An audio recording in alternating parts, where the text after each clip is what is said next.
What are your go-to shows? What's your favorite movie? What about the video games you play? They're just games or shows. They don't affect your life, right?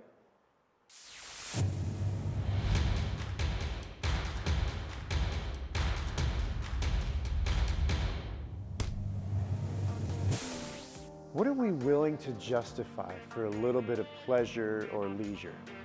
I find this in my own life sometimes. It becomes so easy to say, I know it has some language, but it's not too bad.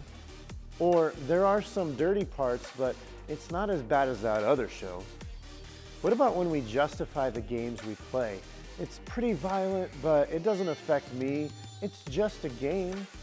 Guys, these are all excuses I've personally used, and I've heard others use them too. So does this mean that we only watch Christian shows or movies? Are we doomed to play VeggieTales on repeat for the rest of our lives?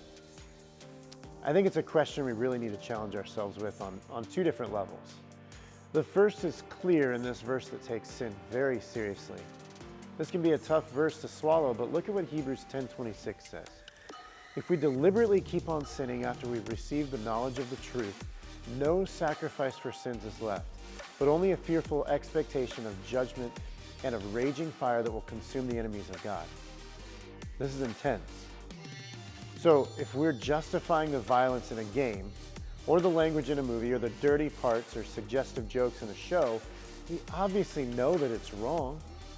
And this verse says that when we keep on doing that, we have no sacrifice left for sins. And it also says we make ourselves an enemy of God. Guys, this is a really big deal. I'm the first one that loves to sit down and watch a movie or a show or even play a game on my phone or on my Xbox. But this is really convicting for me, and I hope that you can see why this is a big deal. The second aspect of this comes in the form of time management.